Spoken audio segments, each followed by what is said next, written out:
Bruno, acho que podemos começar, então. Podemos.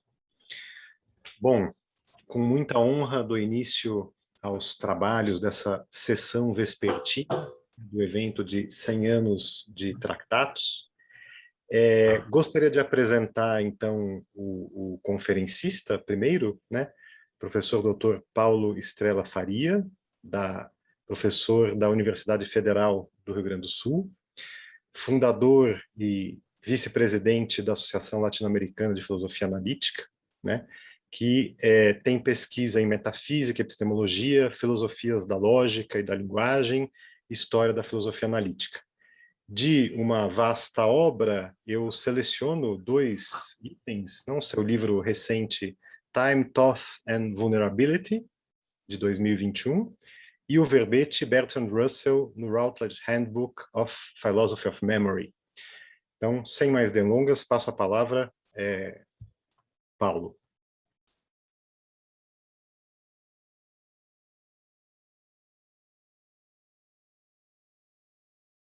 Está mudo. Microfone fechado. Microfone fechado. Eu tinha esquecido. Ótimo. Obrigado pela apresentação, Bruno. Bom, espero que vocês tenham percebido pelo meu título que o meu tópico é a forma geral da proposição. Né? De acordo com o testemunho da Elizabeth Anscombe, isso aparece no maravilhoso livro dela sobre Tractatus, Wittgenstein costumava dizer que o Tractatus não estava todo errado. Não era uma lata de lixo querendo se fazer passar por um relógio, mas um relógio que não dava a hora certa. Bom, eu quero discutir a diferença entre uma lata de lixo e um relógio desarranjado. Tá? O meu tópico é dúplice. Primeiro é a noção de forma geral da proposição, tal como Wittgenstein a articula no Tractatus, e depois o que sobra dessa ideia na obra posterior de Wittgenstein. Qual é o destino disso aí na filosofia subsequente de Wittgenstein. Embora eu vá tocar de passagem nos escritos do período intermediário, meu interesse principal é a crítica da forma geral da proposição nas investigações filosóficas. Essa escolha de ênfase é ditada pela minha insatisfação com 2 espécies de reação a essa crítica das investigações que se situam em polos opostos e contrapostos. De acordo com a primeira espécie de reação, que me parece ser a mais generalizada, e que eu vou ilustrar com o trabalho conjunto de Gordon Baker e Peter Hacker, essas sessões das investigações importam simplesmente um repúdio integral e sem concessões da própria ideia. Se pudesse haver algo com uma forma proposicional geral. De acordo com o segundo tipo de reação, que eu vou ilustrar por uma observação intempestiva e en passant de Roger White, a crítica das investigações filosóficas é simplesmente irrelevante para a avaliação da doutrina do Tractatus. Bom, eu vou sustentar contra White, e até aqui em concordância com Baker e Hacker, que a crítica é relevante. Mas depois eu vou sustentar contra Baker e Hacker que o que as investigações contêm é um resgate antes que uma rejeição sumária do que eu vou tratar de sustentar, que é o núcleo da doutrina do Tractatus. Isso vai me deixar com o desafio, o ônus da prova, né, de traçar uma linha entre o núcleo preservado e quaisquer acréscimos dispensáveis que possa haver. Eu arco com esse ônus. Bom, o que eu vou fazer depende criticamente de 2 suposições gerais, das quais eu não tenho tempo de argumentar em detalhe, e por isso eu vou me contentar em enunciar alto e bom som desde o começo, por assim dizer, como pondo as minhas cartas na mesa. Em primeiro lugar, eu acho que é tranquilo, pacífico, não é problemático dizer que especificar a forma geral da proposição é o resultado técnico climático culminante do Tratados.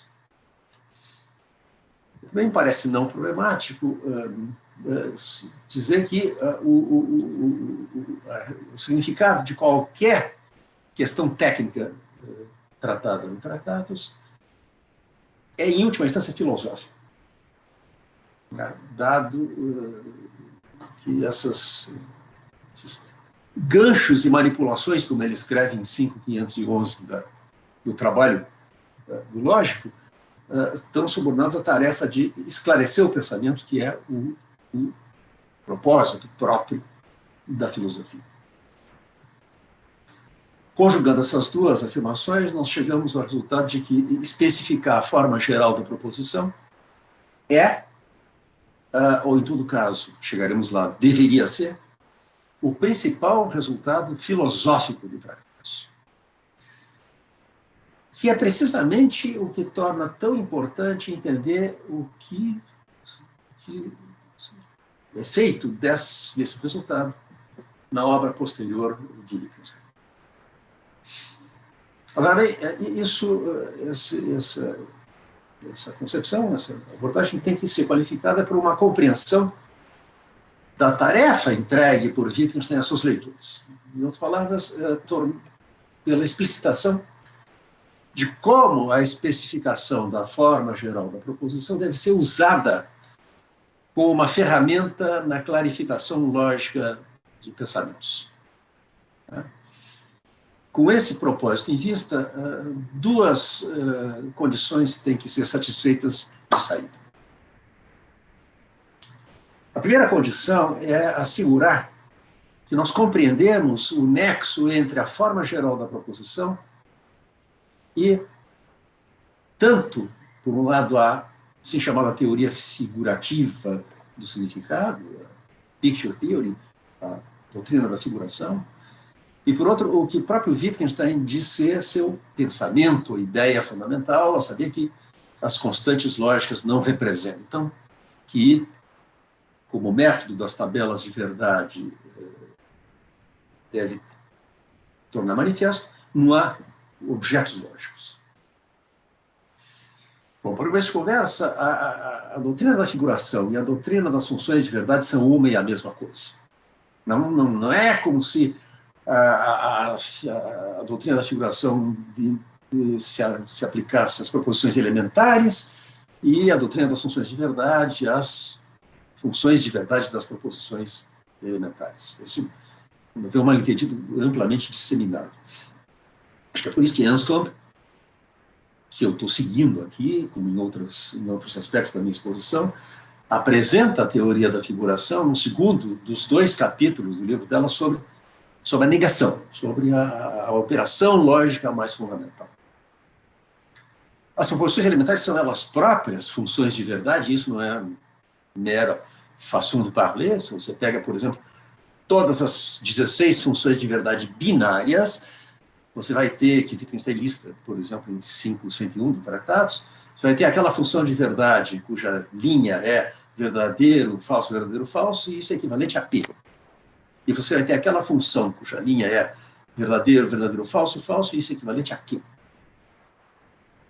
Mas então, a teoria das funções de verdade, que é a teoria da figuração, chega à sua expressão mais completa na descrição do único signo primitivo da lógica, como ele diz em 5.472, e isso é a forma geral da proposição. Isso com relação à primeira condição. Eu enuncio a segunda brevemente, esperando numa outra ocasião, ou talvez na nossa discussão subsequente, ampliar essas observações. E faço isso usando as palavras do próprio Wittgenstein.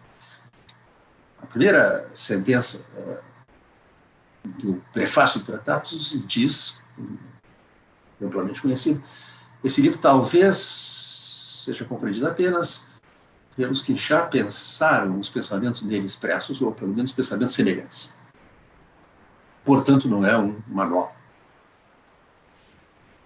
Deixe-me agora justapor essa frase, há duas observações, respectivamente do Wittgenstein intermediário e do Wittgenstein posterior, ambas publicadas por von Wright na sua idiosincrática coletânea de observações mescladas, Vernichtere Merkungen.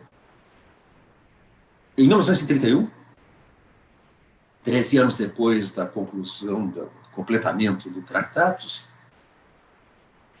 nós encontramos Wittgenstein dizendo: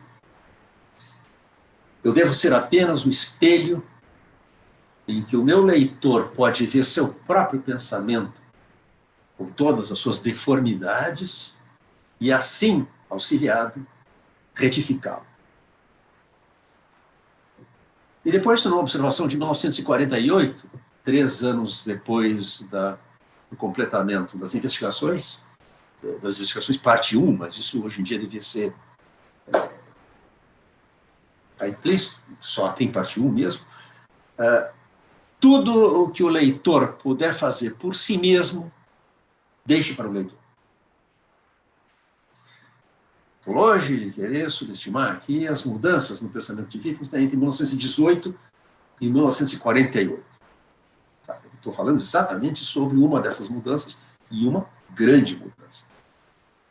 Mas olha que aqui a gente realmente encontra um invariante. Se o Tratatus não pode ser lido como um manual, é porque o leitor está convidado a fazer por si o que o autor não vai fazer por ele. Tomados em conjunto, essas duas condições se conjugam na ideia de que, para os nossos propósitos e de um modo inteiramente geral, é tarefa do leitor do Tratatus, antes que do seu autor, apropriar-se da forma geral da proposição e usá-la como uma ferramenta na clarificação de pensamentos. Com essas suposições estabelecidas, a gente pode, então, se voltar para a diferença entre uma lata de lixo e um relógio defeituoso. A primeira coisa para levar em conta é que o Tratatus contém duas exposições diferentes, ainda que estreitamente interrelacionadas, da forma geral da proposição, que nós podemos provisoriamente chamar, essa terminologia vai ter que ser dispensada oportunamente, uma exposição informal e uma exposição formal. Grosso modo, a exposição informal vai de 312 via 4.5 até os aforismos 547N, e a exposição formal vai de 5.5 via 5.502 até 6 e os 6 zeros.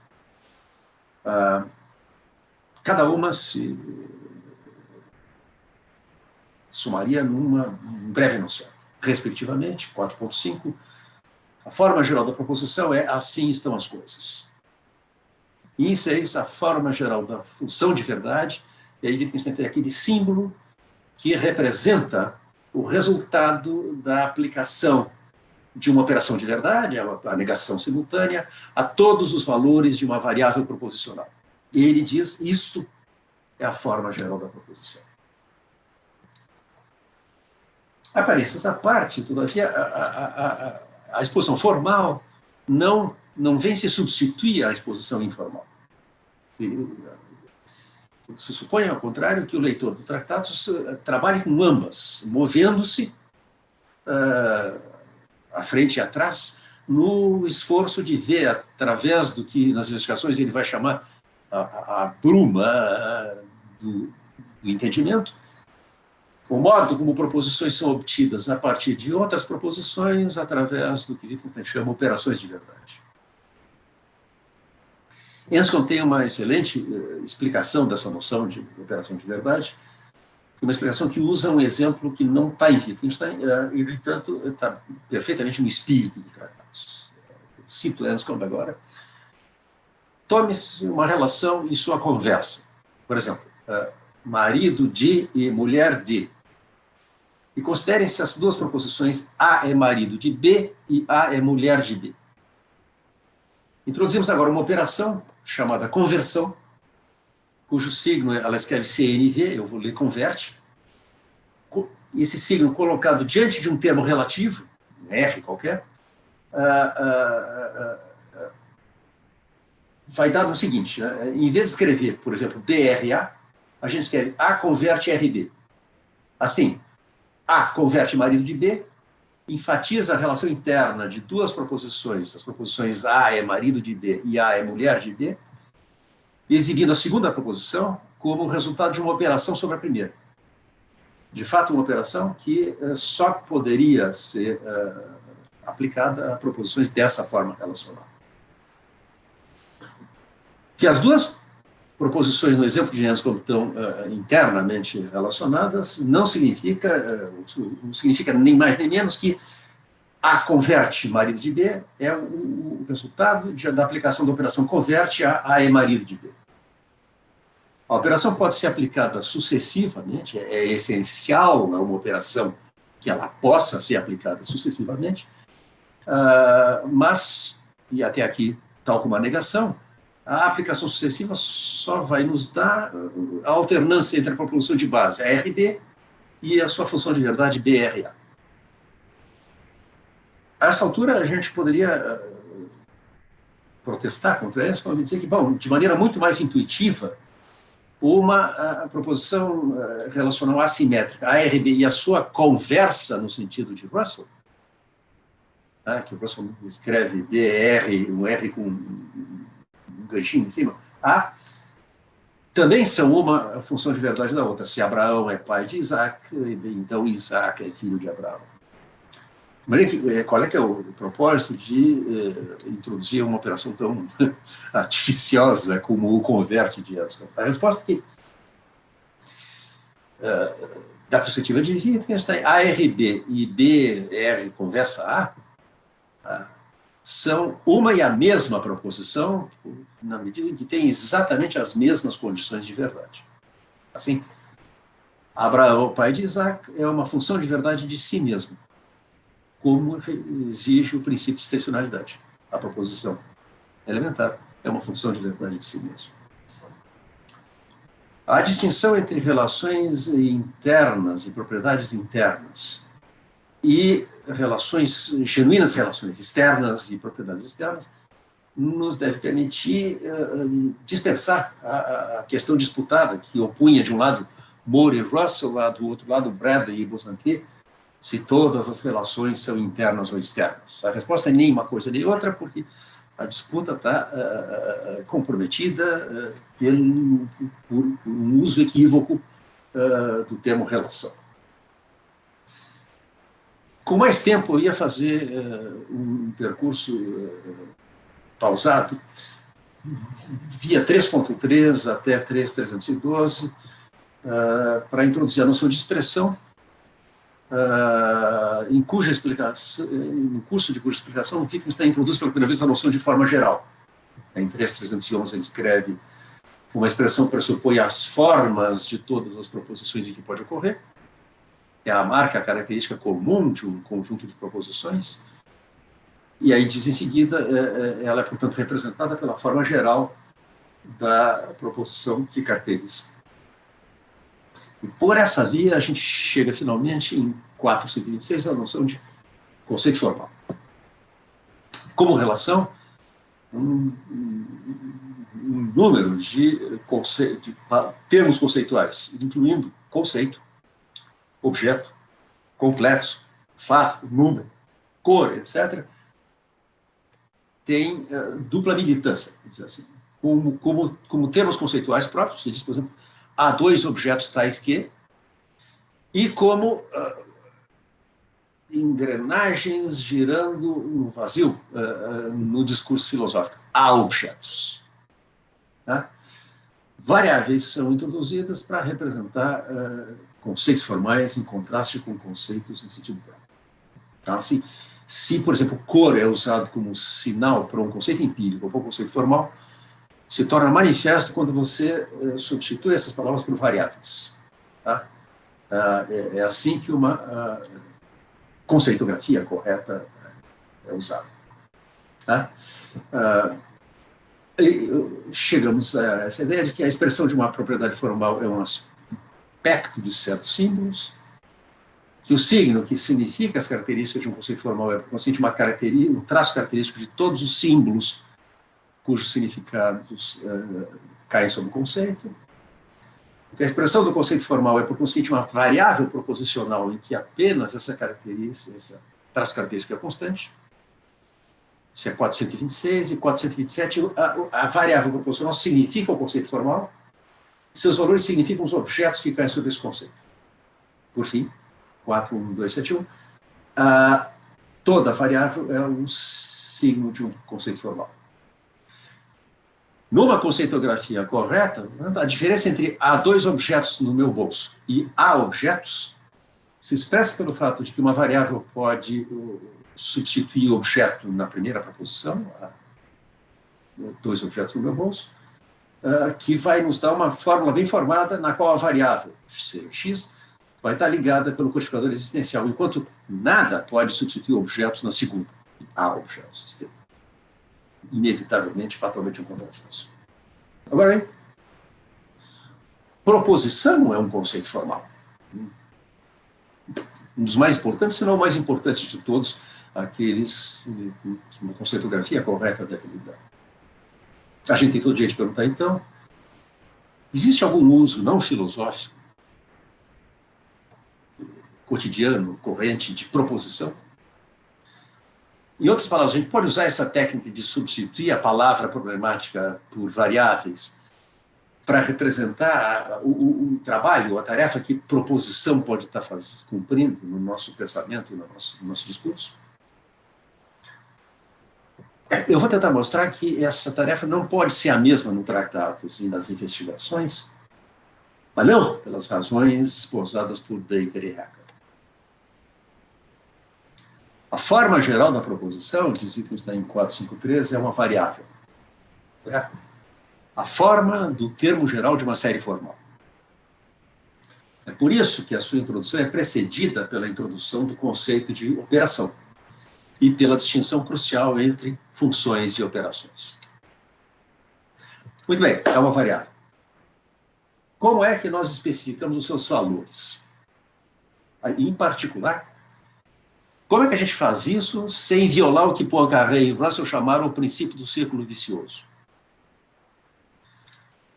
Porque parece que a gente está lidando com uma proposição, vamos chamá-la φ, que é acerca, é uma proposição sobre todos os valores da variável proposicional, assim estão as coisas. Mas φ é justamente assim estão as coisas, ela própria. Ou algum equivalente extensional. E, portanto, da perspectiva de Wittgenstein, é estritamente a mesma proposição. Em outras palavras, o conjunto dos valores de φ conteria o próprio φ. E aqui estamos às voltas com o paradoxo. Como escreve Peter Sullivan, num artigo muito útil, intitulado A Forma Geral da Proposição a uma Variável, um artigo de 2004, a teoria dos tipos ramificada que Russell adotou para lidar com os paradoxos exclui que possa haver uma forma geral da proposição. A totalidade das proposições é paradigmaticamente uma totalidade ilegítima, de acordo com essa teoria. O todo enunciado sobre todas as proposições viciosamente teria que ser um membro da totalidade de que ele fala e assim pressupor. Não. A gente pode responder, por contraposição, que haver uma forma geral da proposição exclui a teoria dos tipos de Russell. E isso é exatamente o que Wittgenstein nos diz em 331. É o tema da Jam Session que nós teremos em seguida, a crítica do tratado, a teoria dos tipos. Ok, a essa altura dos acontecimentos, a gente está a meio caminho entre o que eu vim chamando, por conveniência expositiva apenas, a apresentação formal, a informal e a apresentação formal da forma geral da proposição. Em 3.3016, Wittgenstein escreve que valores a variável proposicional pode assumir está determinado. A determinação dos valores é a variável. Tá? E, em seguida, a determinação é a descrição das proposições que a variável representa, como a descrição dos termos da expressão, a expressão que ocorre lá na notação formal de Wittgenstein para a forma geral da proposição, entre parênteses, Como eles são especificados, não é essencial. Wittgenstein diz em 5.501 que nós podemos distinguir 3 tipos de descrição. Enumeração direta, você dá os valores da variável proporcional, P, Q, R, etc. Nesse caso, você pode simplesmente apresentar esses constantes, esses valores constantes, ao invés de dar a variável. A segunda alternativa é dar uma função f de x, cujos valores, para todos os valores de x, são as proposições a serem descritas. E, em terceiro lugar, você dá uma lei formal, de acordo com a qual essas proposições são construídas. Nesse caso, os termos da expressão entre parênteses são todos os termos de uma série formal. Se a gente tiver tempo, nós vamos voltar a essa alegação de que o modo como os valores da variável proporcional são especificados é inessencial. Eu quero só anotar, registrar nesse ínterim, mais um passo na transição de 4.5 até 6, da apresentação informal à apresentação formal da forma geral da proposição. É que, dada a possibilidade de empregar qualquer desses 3 tipos de especificação dos valores da variável, não é surpreendente que Wittgenstein escreva, no lugar da anotação derivada das tabelas de verdade, você tem aquela função de verdade que só tem verdadeiro na última linha, portanto, quando todos os valores da variável são falsos, e você escreve n de xi barra. Xi barra é o conjunto dos valores dessa variável proposicional. Agora, bem, quanto à inessencialidade das maneiras como esses valores podem ser dados, eu queria apenas anotar o seguinte: a enumeração direta só é possível se o conjunto de valores é infinito. E esta é uma possibilidade que Wittgenstein, de caso pensado, perdão, a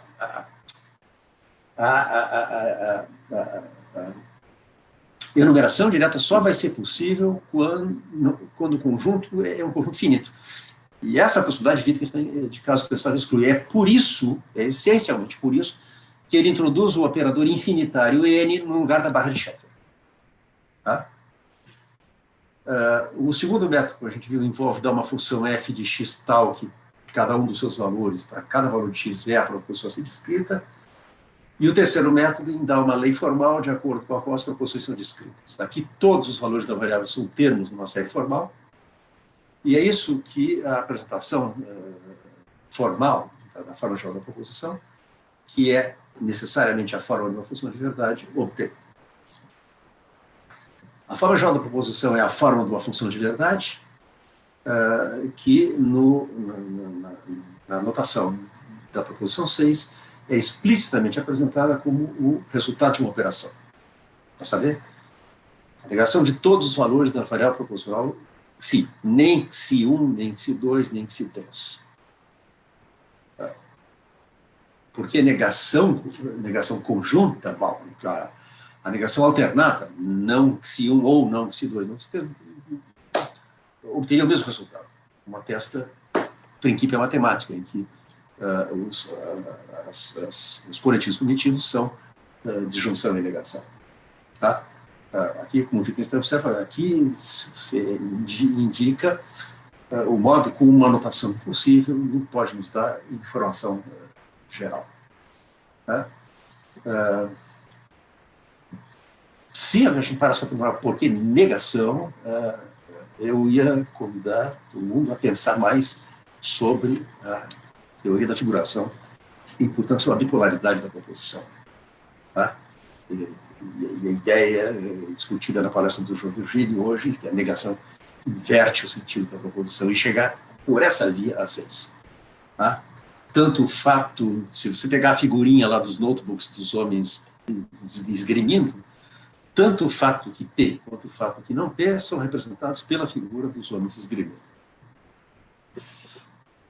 Todavia, infelizmente, a pureza cristalina, como ele vai dizer nas investigações da lógica do Tractatus, escondia uma ferida secreta.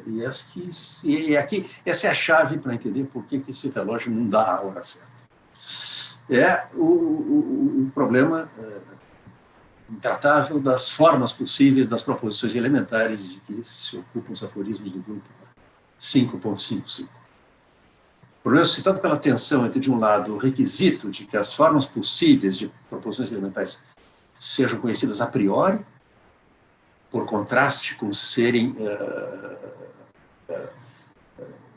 poderem ser descobertas através de uma espécie de experiência lógica russeliana. E, por outro lado, o reconhecimento de Wittgenstein de que, afinal de contas, elas não podem ser assim, conhecidas ou antecipadas. Tudo que se sabe a priori sobre elas é que elas são logicamente independentes e constituídas de nomes em conexão imediata, como os elos de uma corrente. A notória saída de Wittgenstein da dificuldade é postular uma divisão de trabalho entre a lógica e a sua aplicação. Tarefa da lógica é especificar a forma geral da proposição, muito bem, mas nós temos que nos voltar para a aplicação da lógica, isso é, para a análise das proposições, como elas se apresentam para nós na linguagem corrente, para descobrir, uma de cada vez, as formas das proposições elementares. O que se encontra na sua aplicação, a lógica não pode antecipar. E Wittgenstein acrescenta, é claro que a lógica não pode colidir com sua aplicação. Uma coisa, todavia, era sabida por antecipado. E aqui está muito do que Wittgenstein mais tarde criticará como o dogmatismo do Tratados.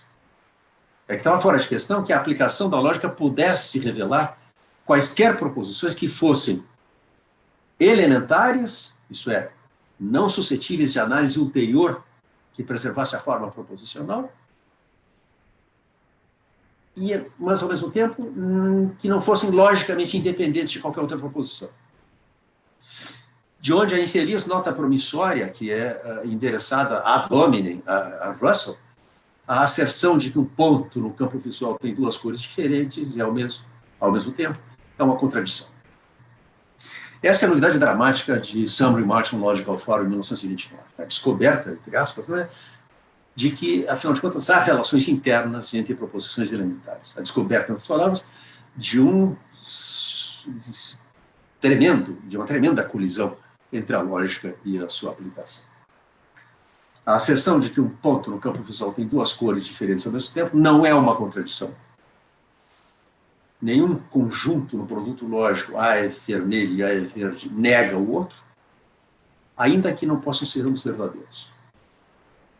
O resultado é previsível, cito de Some Remarks, é assim que são as coisas. O que eu disse no Tratados não esgota não, isso aqui não é Some Remarks, isso aqui é Bemerkungen, filosofia Bemerkungen.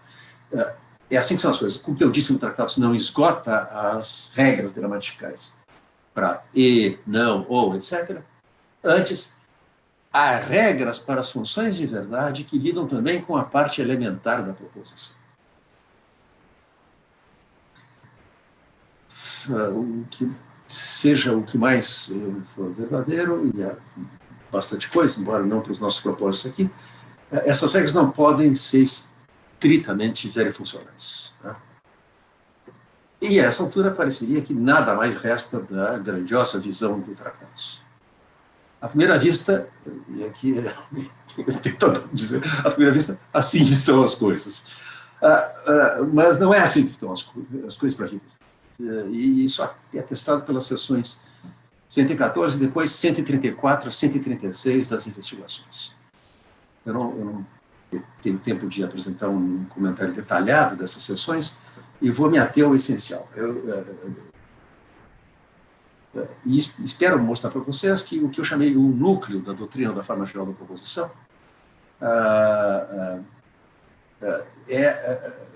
pode ser dissociado do que Wittgenstein veio a conceber como uma sublimação, no sentido introduzido no parágrafo 89 das investigações, da lógica no Tratados. Para esse propósito, eu passo, então, a advertir contra tanto a sumária desconsideração por White da crítica das investigações, quanto a leitura inflacionária que fazem Baker e Hacker dessas sessões. e a recomendar a contribuição de um filósofo que não era um especialista em Wittgenstein, mas que, a meu ver, apanhou com precisão o que está acontecendo aí. Eu me refiro a Arthur Norman Prior. Em Logic and the Tractatus, um texto de 2017, no contexto de uma discussão quanto mais excelente da pergunta por que uma única constante lógica, o Roger White cita apropriadamente essa passagem dos notebooks de 5 de maio de 1915. Existe a forma proposicional geral? Sim, se por isso se entende a única constante lógica. Ele poderia ter citado 547 do tratado, que claramente é derivado dessa entrada aí, como os editores dos notebooks devidamente registram. Todavia, eis o que White tem a dizer sobre isso. A meu ver, é assombroso como são irrelevantes as observações sobre a forma geral da proposição nas investigações filosóficas. Como são irrelevantes para o ponto em questão. Eu passo a mostrar quão inteiramente equivocado está White. Mas isso importa compartilhar uma leitura, ou pelo menos as linhas gerais de uma maneira de ler, as seções relevantes, em particular o parágrafo 134 das investigações. Se eu tivesse mais tempo, eu ia começar lá atrás, em 114, na crítica à ideia de que o ideal, aquilo que a conceitografia correta representaria, já está presente na nossa linguagem, oculto no meio da compreensão. Essa ideia de que o ideal já está presente aí é uma imagem que nos mantinha cativos, e a consigna de trazer as palavras de volta do seu uso metafísico, do seu uso cotidiano. A seção 134, que se reporta a 114, abre de maneira marcadamente irônica, como é característico de Wittgenstein e não só nas investigações. Examinemos a proposição, assim estão as coisas. Como é que eu posso dizer que isso é a forma geral da proposição? Em primeiro lugar, é uma proposição, uma frase do alemão, do inglês, do português, pois tem sujeito e predicado. Todavia, a tarefa aqui é como é que essa frase é usada? Usada na linguagem cotidiana, pois foi aí que eu encontrei, em nenhuma outra parte. E eis uma possibilidade. Ele explicou a situação dele para mim, disse que assim estavam as coisas e que, portanto, ele precisava de um adiantamento. Até aqui, a singela frase que, no seu uso aqui, representa qualquer enunciado, qualquer coisa que o sujeito possa ter dito ao explicar essa situação, ela pode ser usada como, escreve Wittgenstein, um esquema proposicional. E até aqui nós estamos em inteiro acordo com os tratados. Mas aí Wittgenstein nos pede que consideremos um par de construções semelhantes, como tal e tal é o caso, isso é o caso, que também podem ser usados como esquemas. E, a essa altura, a ironia que estava ali desde o começo se torna sarcasmo ostensivo. Poderíamos simplesmente usar uma letra, uma variável, como na lógica simbólica, mas ninguém vai chamar a letra P forma geral da proposição. Por quê? A gente poderia perguntar. Não é exatamente assim que ela é usada no cálculo proposicional? Ali, de fato, cada P e cada Q é uma variável proposicional que toma como valor de todas as espécies de proposições atômicas, logicamente independentes. Né? Mas então essas variáveis atômicas também são caixas pretas lógicas. Tudo que não se exige que a gente saiba nada sobre a sua estrutura interna, apenas a maneira como elas ingressam em composições verifuncionais. Wittgenstein prossegue, repetindo. Assim estão as coisas, tinha essa posição apenas porque ela própria era uma frase do inglês. Mas, embora seja uma proposição, ainda é empregada como uma variável proposicional. E chegamos aí, a forma geral da proposição é uma variável. Tractatus 453. É como se estivéssemos desocultando a posição civil, como diz o parágrafo 125, da forma geral da proposição. Escrever como ser interinamente. Porque a próxima frase de 184 é o núcleo para a leitura que eu estou defendendo. Dizer que essa proposição concorda ou não concorda com a realidade seria, obviamente, absurdo. Ora, para começo de conversa, há uma leitura em que dizer isso seria, sim, absurdo. Tomada por si mesmo, dissociada do seu antecedente anafórico, isso é, do que quer que o sujeito possa ter dito ao explicar a situação dele. Assim estão as coisas, é uma variável, sim, e uma variável livre. Não é de surpreender que, tomada assim, ela não tenha condições de verdade. Mas essa não pode ser a história toda. E, de novo, é implausível, para dizer o mínimo, que Wittgenstein tivesse aqui, excepcionalmente, feito pelo seu leitor, o que o leitor pode fazer por si mesmo.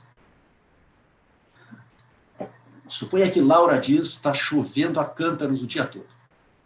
E Lucas comenta, assim estão as coisas. Tomado por si mesmo, a frase de Lucas não diz nada sobre como as coisas estão, meteorologicamente ou que outro sentido. Se Ana, que recém entrou na sala, não ouviu a afirmação de Laura, ela não vai ter ideia das condições de verdade do que Lucas disse. Isto não significa que o que ele disse não tem condições de verdade. Se não está chovendo a cântaros o dia todo, o que ele disse é falso. Simplesmente. E o caso não é mais problemático que o do famoso exemplo de Donald Davidson, a Terra se move, Galileu disse isso. Ninguém pensaria em que pode entender Galileu disse isso em abstração do que precede. E, claro, ninguém também ia estar inclinado a dizer que isso é a forma geral da proposição. Por contraste, no exemplo de Wittgenstein, assim estão as coisas é uma variável ligada. Assim estão as coisas, sim, não tem condições de verdade por si mesma. Exatamente como um pronome relativo dissociado do nome ou descrição, que é seu antecedente anafórico, ou de uma variável livre no cálculo proposicional, também não tem referência por si mesmo. Até onde eu sei, o primeiro autor a discutir numa publicação a estrutura anafórica do exemplo de Wittgenstein foi Arthur Prior, numa entrada de enciclopédia publicada em 1965. É da Enciclopédia Philosophy, editada pelo Paul Edwards. Eu cito desse verbete sobre a teoria, Correspondence Theory of Truth.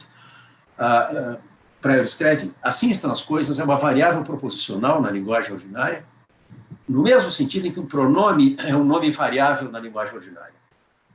No exemplo de Wittgenstein, o valor, entre aspas, dessa variável é dado por uma frase específica que ocorreu antes. Assim como a denotação de um pronome pode ser fixada por um nome que ocorreu antes. Baker e Hegel, porém, leem 134 a 136 das investigações como um repúdio incondicional da própria ideia de que poderia haver alguma forma geral da proposição. E associam essa leitura com 4 alegações interconectadas, 3 das quais são manifestamente falsas e a 4ª é incoerente. Tem um núcleo de verdade cravado numa falsidade. Primeiro, escrevem eles, assim estão as coisas, não pode ser comparado à realidade. Falso, se isso ocorre como... se isso é anaforicamente dependente de uma proposição empírica, como no exemplo de Wittgenstein. Mas fica pior. Wittgenstein escreve que o papel desempenhado por essa frase como variável ilustra o fato de que um aspecto do nosso conceito de proposição é soar como uma proposição. Baker e Hegel tomam isso ao pé da letra e fazem de soar como uma proposição uma condição para qualquer coisa cair sob o conceito formal proposição. Mas não é uma condição necessária. Lembre do exemplo célebre de Chomsky nas Syntactic Structures. Incolores ideias verdes dormem furiosamente. Soa como uma proposição, não é uma proposição. Mas também não é uma condição necessária. Fish, fish, fish, fish, fish é uma frase gramaticalmente correta e verdadeira do inglês. Fish, fish, fish, fish, fish é peixes pescam peixes que peixes pescam. A resposta óbvia a isso é dizer que proposição é um conceito de semelhança de família. que o seu uso é governado por critérios que não são nem condições necessárias, nem condições suficientes. Até aqui chegam Baker e Hacker. Mas Wittgenstein vai adiante. Nada pode ser chamado proposição se não puder ser o antecedente anafórico da variável ligada assim estão as coisas. E por isso Wittgenstein escreve no parágrafo 136, chamamos algo de proposição quando, na nossa linguagem, aplicamos-lhe o cálculo das funções de verdade. Por fim, a alegação incoerente, Baker e Hacker registram que a variável é usada anaforicamente, ou eles acrescentam com razão cataforicamente, mas depois dão uma explicação incoerente disso. Eles escrevem o uso de assim estão as coisas é de fato distintivo. É empregado primariamente para referir-se a um enunciado prévio explícito ou implícito. Sob esse aspecto é como uma variável proposicional, mas carece do que parecia ser um aspecto essencial da proposição, a saber, acordo ou desacordo com a realidade. Não dá. Ou uma coisa ou outra. Ou é anafórico ou catafórico sobre alguma proposição dotada de valor de verdade, é uma variável ligada e tem o mesmo valor de verdade dessa proposição, ou é uma variável livre, uma engrenagem girando no vácuo, uma variável livre que carece, então, de condições de verdade. O Baker e Hacker querem comer o pudim e guardar ao mesmo tempo. Não dá. Com o tempo eu discutiria um outro problema que eu encontro na interpretação do Baker e Hacker, é a ideia de que, em 136, ao apresentar uma variante de explicação deflacionista da noção de verdade, P é verdadeiro mesmo que P é falso é mesmo que não P, que você está repudiando uma teoria da verdade como correspondência que se encontraria no Tractatus. Eu acho que não há uma teoria da verdade como correspondência no Tractatus, e acho que essa é a chave para entender a observação, por exemplo, em 4063, o verbo de uma proposição não é verdadeiro ou é falso, como acreditava Frege, mas o que é verdadeiro já deve conter o verbo. Há uma predicação em a neve é branca é verdadeira, mas o que a gente está predicando é acerca da neve que é branca. Suponha agora que eu quisesse analisar tudo o que Moore diz é verdadeiro. De tal forma que o predicado de verdade pudesse ser tornado explícito. Eu escreveria para todo P, se Moore diz P, então P. Mas o que esse exemplo trazado torna é a vulnerabilidade das cadeias de referência anafórica, como aquelas em que ocorre a variável assim estão as coisas, as circunstâncias empíricas que não se pode conhecer a priori. Suponhamos que Lucas diz tudo que Laura diz é verdadeiro. Sem que Lucas saiba, Laura havia dito tudo que Lucas diz é falso. Se Ana, tendo ouvido o que Lucas disse, pretendesse endossá-lo, dizendo assim estão as coisas, a pretensão seria frustrada, porque não há nenhuma proposição que possa servir como antecedente anafórico para esse pronunciamento. Eu tinha pensado, um tempo eu gostaria de fazer isso, em discutir o passo decisivo que é dado finalmente sobre a certeza acerca disso. Eu vou simplesmente esquematizar essa ideia para concluir. A grande virada no percurso de Wittgenstein, de 1929 em diante, é o abandono do postulado da independência do sentido em relação à verdade. Aquilo que Warren Goldfarb chama a concepção da lógica como sem pressuposições. O Luiz Henrique tratou disso no ensaio A Harmonia Essencial, proposto com muita lucidez. O desfecho é capturado exemplarmente na proposição 401 de Sobre a Certeza. Eu quero dizer, proposições da forma de proposições empíricas, e não apenas proposições da lógica, formam o fundamento de todo operar com pensamentos, com linguagem. Eu acho que essa é uma ideia difícil, mas não porque ela seja esotérica ou recôndita, mas porque ela vai na contramão de uma imagem profundamente arraigada do que Wittgenstein descreve aqui como operar com pensamentos. Nessa imagem, o pensamento evolui numa espécie de meio sem fricção, blindado contra os acasos da causação e os acidentes da história. Eu espero que essas observações esquemáticas lancem luz numa observação notoriamente intrigante de Sobre a Certeza. Wittgenstein escreve assim: O que estou dizendo não é, afinal de contas, toda a proposição empírica pode ser transformada num postulado e então se torna uma norma de descrição? Mas até isso me parece suspeito. Essa frase é muito geral. A gente quase quer dizer toda a proposição empírica pode teoricamente ser transformada, mas o que significa aqui teoricamente? Eu sugiro que significa a priori, independentemente da experiência, e se compreende que Wittgenstein escreve em seguida, isso parece tão reminiscente do Tratados. Muito obrigado.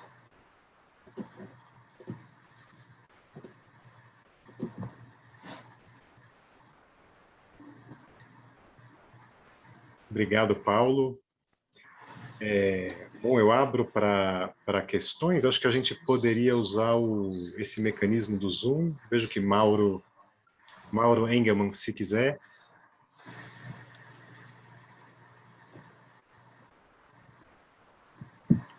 Boa tarde, Paulo. Grande Boa tarde, Mauro. Revê-lo. Saudável e bem, como sempre, com uma série de observações agudas e claras, enfim, dando todas se me permite lembrar, Mauro, se me permite lembrar, eu já preguei esse evangelho por ocasião do nosso workshop sobre o teu livro aqui em Porto Alegre. Pois eu estava recordando. Te dei um xerox do Prior, não do verbete da enciclopédia, mas do livro póstumo, Objects of Thought. Agora, eu tenho questões enfim, relacionadas a dois pontos na sua apresentação, que eu realmente não compreendi exatamente. Quando você falou do Baker e Hecker, e também quando... Bom, está ligado fundamentalmente ao final do parágrafo 134.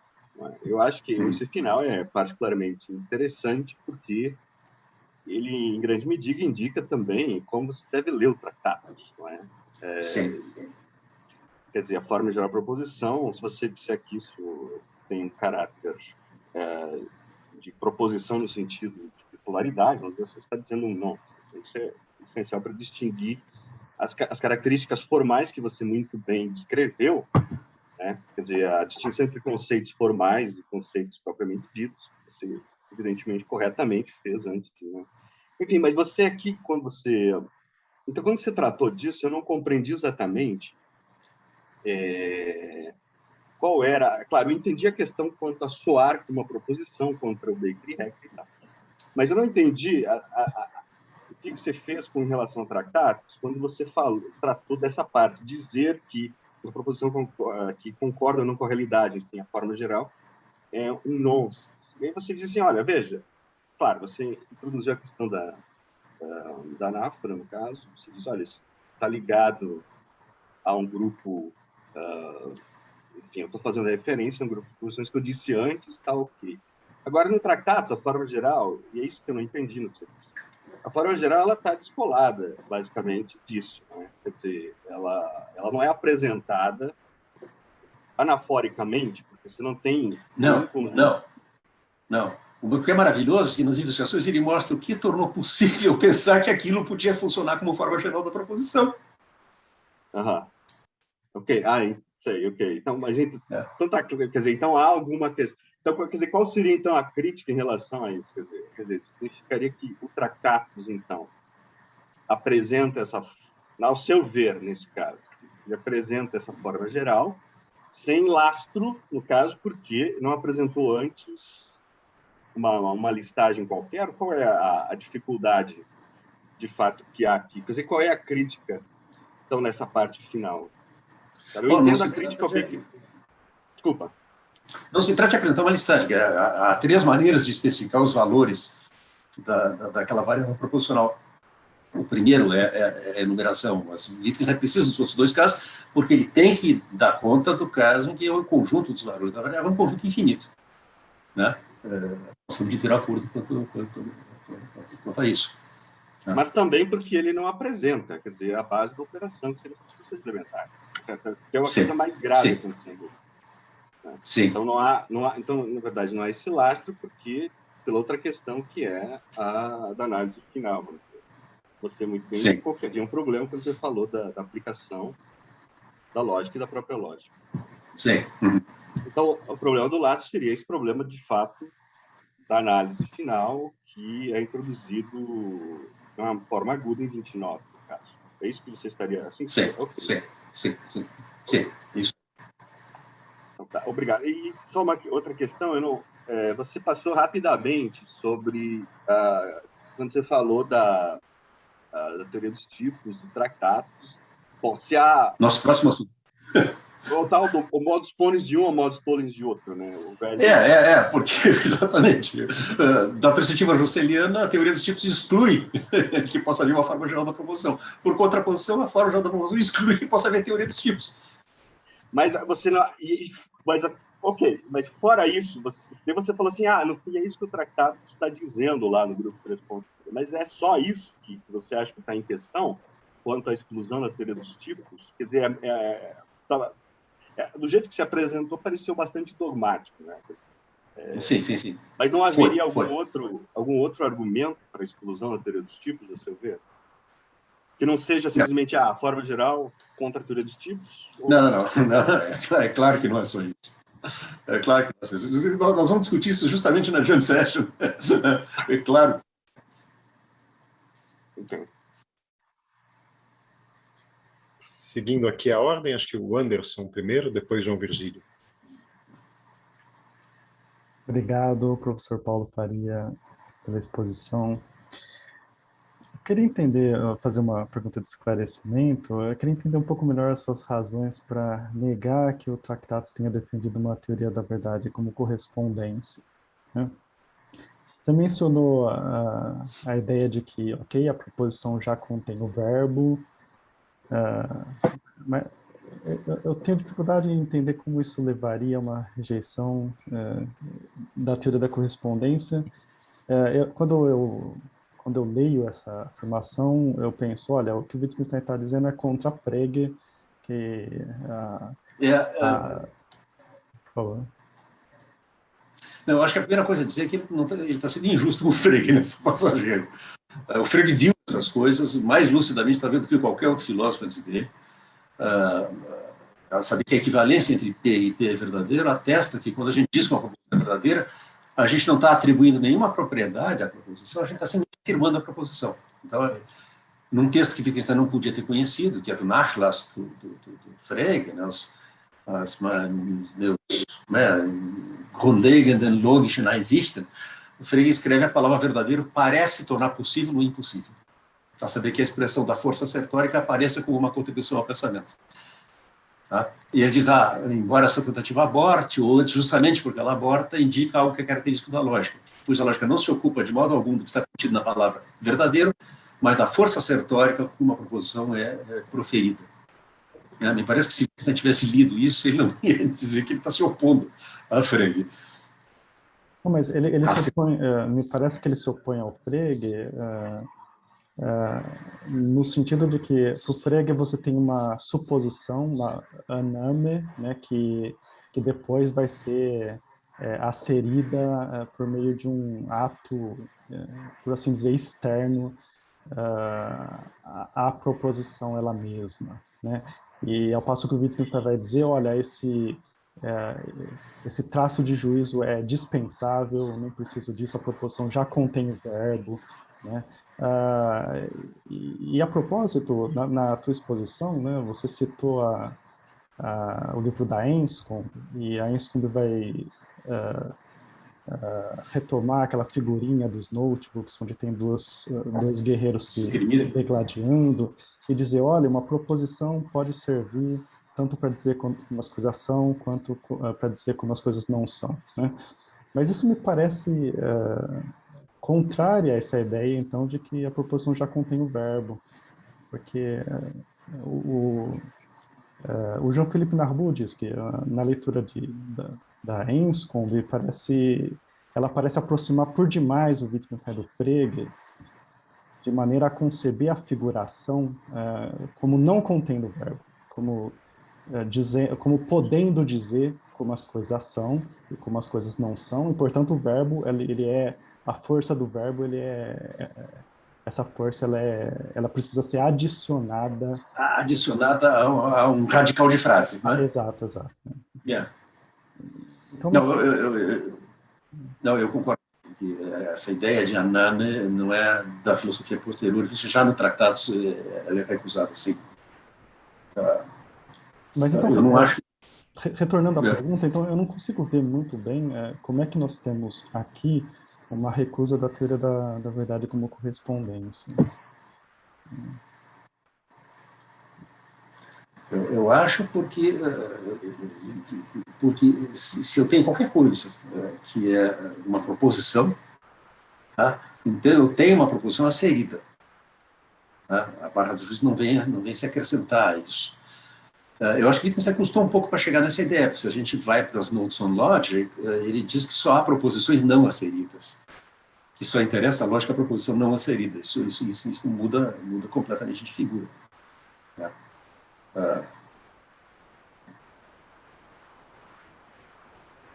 Mas a asserção não é como dizer assim, bom, aqui está a proposição, aqui está o fato, e a proposição corresponde ao fato. E isso seria a proposição.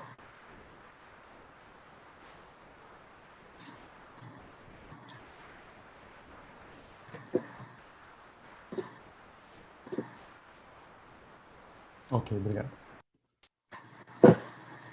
João Virgílio? Oi, Paulo. Bom, o Anderson acabou roubando a pergunta, mas não vou deixar de aproveitar a oportunidade para falar um pouquinho com você aqui. Eu adorei a conferência e me lembrou muito. É engraçado, né? Como o Tratatus acaba, às vezes, retomando uma tradição a qual ele se opõe, retomando de uma outra forma a tradição a qual ele se opõe. Essa ideia que você ressaltou, por exemplo, das variáveis serem variáveis proposicionais, né?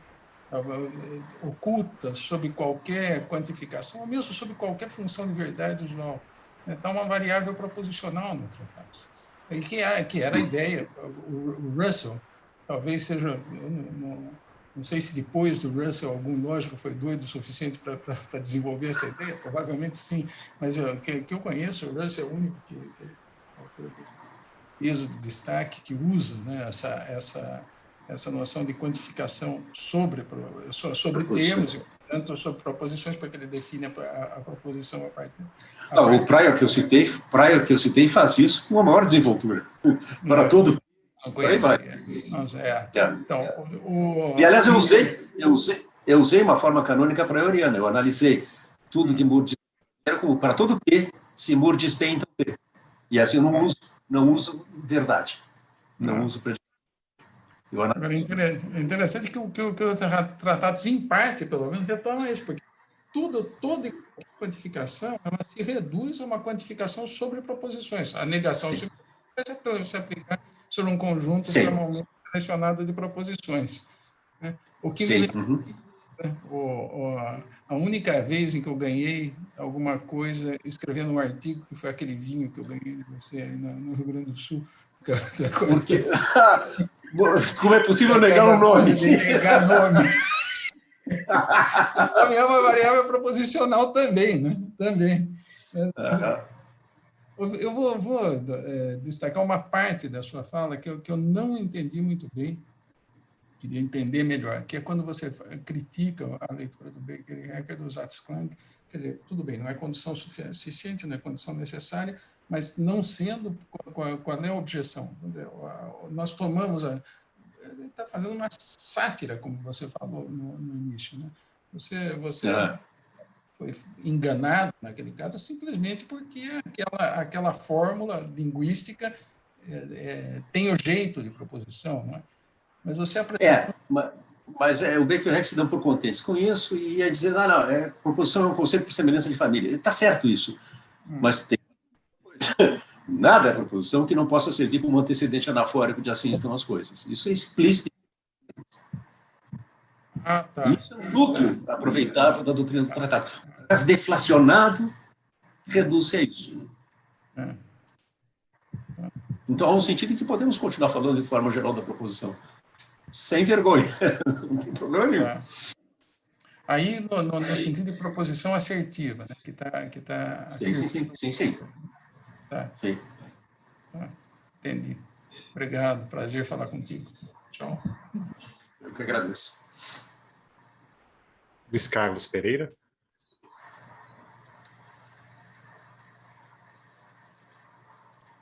Acho que está mudo o seu microfone. Sorry. Paulo, tudo bem, tudo bem. Quer dizer, fantástica a conferência, como sempre, né? Eu não tenho, de fato, uma pergunta, não. Eu tenho mais um comentário, né? Como o Tarkovsky diria, a pure rhetorical remark, né? Às vezes nós dizemos que a gente gosta de coisas quando a gente entende, não só entende, a gente concorda, né? De fato. Eu gostei muito do final, né, da sua apresentação, quando você dá o grande salto sobre a certeza, né? E eu devo dizer, novamente, talvez aí eu gosto porque eu concordo, né? Eu acho que eu concordo com você totalmente, né? De que ali é uma total ruptura, né, com um determinado princípio semântico tão caro ao próprio Wittgenstein, que é o da independência, né, do sentido com relação à vida, né? E você citou, né, uma das passagens 400, do início das passagens 400, né? Mas eu nas minhas preferidas, né, eu gosto da 80 e da 81, né? Quando ele fala, né, se nós fazemos alguns enunciados falsos, né, isso talvez seja um sinal da nossa incompreensão, né? E ali, claramente, né, você vê a ligação, né, entre você não ser mais capaz de separar, né, a compreensão, o sentido, né, e, se você não quiser falar de verdade, de aceitação. Se o sujeito que não sabe se aqui está uma mão, a gente pergunta se ele entende essa proposição. Exatamente. Você parece não conseguir mais separar, né, uma condição de sentido de uma condição de verdade. A compreensão já envolve aceitar, se você não quiser falar de verdade. Isso. Se você não aceita, né, é um sinal de incompreensão. E eu acho que isso é muito, muito relevante, né, para as discussões, né, ligadas ao sobre a certeza, né, do Vogelin, né, sobre os deep disagreements, né? Porque se os deep disagreements, né, de fato se manifestam, né, nessas framework propositions ou hinge certainties, etc., reconhecendo a dificuldade, né, de se as hinge certainties podem ser expressas proporcionalmente ou não, como a Danielle Moyal-Charrock, etc., né, é quase como se você não conseguisse resistir à tentação de dizer, se eu levo a sério uma certa noção de deep disagreement, ele tem que envolver uma ruptura comunicacional, né? Ela tem que envolver um colapso comunicacional, e isso, de certa maneira, explica, né, a reação de Wittgenstein no 611, 612, quando ele diz, você é um louco, né, ou um herético. Um chamou de louco, herege. Exatamente, né? Então era isso, não era uma pergunta, é apenas um comentário. Não, ótimo. Né? Muito obrigado. Eu gostei muito da apresentação. Muito obrigado. Mauro. Vou aproveitar a presença do Paulo, então, para continuar. Não sei quanto tempo nós temos ainda, mas, enfim. Eu tinha entendido um pouco diferente o seu ponto sobre o da certeza, então provavelmente não entendi. Eu entendi que quando você citou Goldthorpe, você tinha já indicado que você tem o problema central já nas investigações filosóficas, que é lidar com o fato de que o sentido não é independente da verdade, etc. Enfim, de qualquer modo, é isso que diz o parágrafo 242, não é? Que a concordância no juízo, etc. Então, eu tenho dificuldade de entender como isso seria uma novidade no da certeza. Porque não. A novidade já está nas investigações. Tá. Ok. O que acontece é que as investigações ainda querem operar com uma dicotomia, assim, tranchant entre proposições gramaticais e proposições empíricas, e sobre a certeza ele está interessado mais em saber como é que usando uma terminologia que ele já tinha introduzido nas observações sobre os fundamentos da matemática. Lá aparece pela primeira vez a ideia de que certas proposições empíricas se rigidificam e passam a operar como normas de representação, e proposições que tinham uma função normativa se fluidificam e são tomadas como proposições. Ok. Eu acho que a direção que você está lendo, as investigações, ela é particularmente interessante, porque ela está, assim, de acordo com aquela intuição básica do Rush Smith. Assim. A primeira coisa que você tem que entender é que as investigações filosóficas são um livro sobre lógica. É um livro... É sobre lógica. Então, existe... sobre a certeza também é um livro sobre lógica. Exato. E aí tem um outro... Não é teoria do conhecimento. Não é teoria do conhecimento. E tem um outro ponto, então, que você de fato não lidou com os parágrafos que antecedem o 134 e 136, você só mencionou. Passei meio batido. Porque, não, mas é que, de fato, o modo como você está lendo, ele permite que você tome, por exemplo, o grande problema do Tractatus, os parágrafos ali, quando a gente fala sobre Ramsey e a normatividade da lógica, etc., ele tem uma passagem assim, você toma o ideal pela coisa, etc. Esse é o problema. Mas se você toma... Então, a ideia parece ser a seguinte, agora, se você toma como objeto de comparação, não é? A própria a notação lógica, aí é outra coisa. O cálculo. Então, quer dizer, como é que eu tomo a lógica como objeto de comparação quando eu uso a lógica formal para esclarecer um raciocínio, etc., etc. e tal. Então, é claro que a lógica formal do Tractatus tem um espaço nas investigações filosóficas. É como você... Quer dizer, isso fortifica, me parece, o seu ponto de vista. Então, mas eu não sei o que se diria exatamente sobre os parágrafos anteriores, se você achar que gostaria de completar. Não, eu acho que é isso mesmo. A novidade consiste em aprender a pensar um cálculo lógico, não com uma representação de uma essência, da linguagem que está subjacente à fenomenologia da linguagem natural, mas como um objeto de comparação, um jogo de linguagem. Tá? E aí você salva a lógica formal. De errado. Errado era a sublimação do Tractatus. Exato.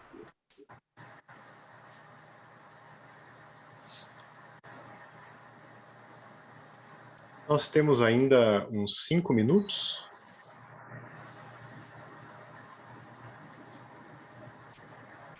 Caso haja mais um comentário, questão... Eu queria fazer um comentário aqui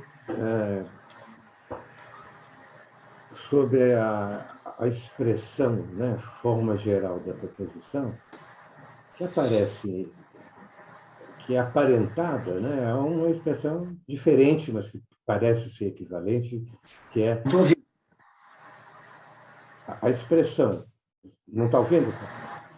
A expressão, a forma geral da proposição é aparentada a uma outra expressão que aparece no Tractatus, que parece ser equivalente, que é a forma proposicional mais geral.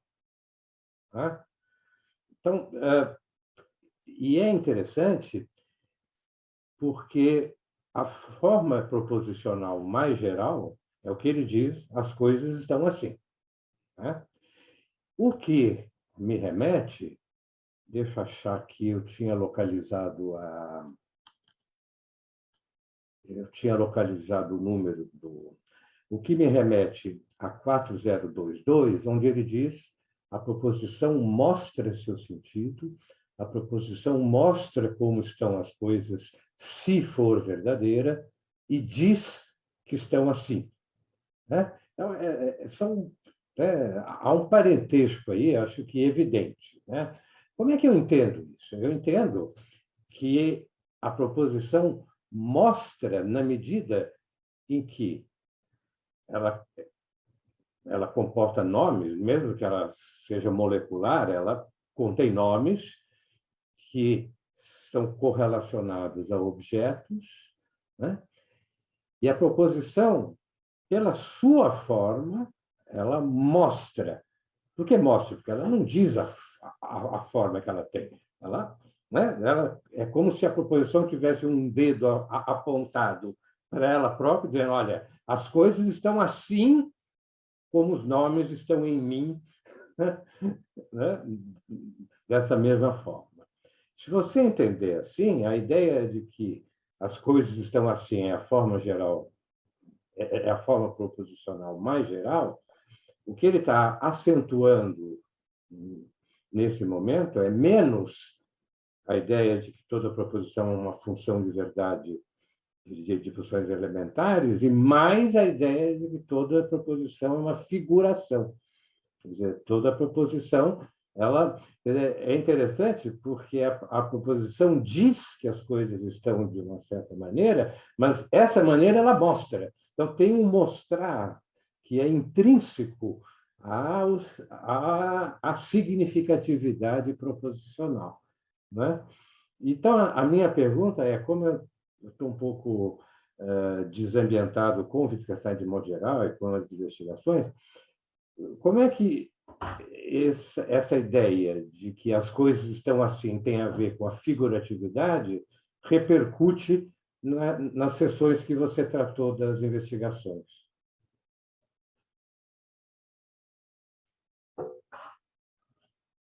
Você está sem microfone, Paulo. Porque, como variável ligada por aquele antecedente anafórico, que no exemplo de Wittgenstein é o que o sujeito disse, que era a situação em que ele se encontrava, a proposição herda, essa proposição assim estão as coisas, herda as condições de verdade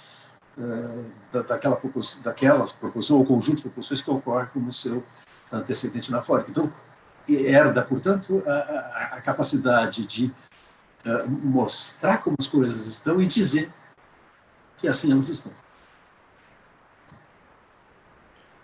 Mas num contexto em que já não existe mais a ideia de que a figuração é um traço essencial da proposição. Não, Então, as coisas estão assim, quando transplantado do Tratatus para as investigações, me parece que adquire um sentido diferente. Ele está falando de coisas que não, de coisas diferentes, talvez. Não sei. Foi a impressão que me deu. Né? Eu diria que é diferente no seguinte sentido, que o Tractatus pretendeu dar conta disso, que as investigações explicam, que é como se comporta uma variável, né, um esquema, como ele diz agora, esquema, para usar como assim estão as coisas, mas o fez de uma maneira sublimada, no sentido introduzido no parágrafo 89 das investigações. Então, se trata de dessublimar, de deflacionar. Então, longe de ser uma simples rejeição sumária da ideia de forma proposicional geral, vai se deflacionar essa ideia. Né? Não, essa tese é absolutamente ambiciosa, né? E como toda ideia ambiciosa, ela não convence de imediato, né? Precisa pensar um pouco. Mas o que convence de imediato não vale a pena ser ouvido. Então... Tá certo. Obrigado. Então, Virgílio, temos assim 1 minuto. Ok, não, vou entrar só rapidamente na discussão, quer dizer, concordo com o Luiz, mas é preciso acomodar aí a noção de negação também, né?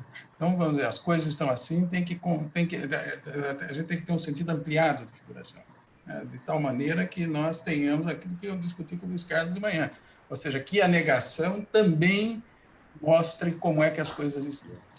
Não, por isso que eu insisti, João, dizendo, não, as coisas estão assim, mesmo no caso das proposições moleculares, que delimitam o que eles chamam uma situação, né? Que são conjuntos de possibilidades, conjuntos de verdade ou falsidade. A ideia é, enfim, eu acho que é absolutamente fundamental que a ideia de que a forma da proposição é a forma do que a torna verdadeira, se ela for verdadeira, se aplica não só a proposições elementares, mas a todas. No meu ensaio, eu tentei mostrar em que sentido se pode dar um sentido razoável a essa ideia, mas eu acho que essa ideia existe. De acordo. Bom, eu agradeço, Paulo, e aos demais participantes, e nós retornamos às 5 horas, não é isso?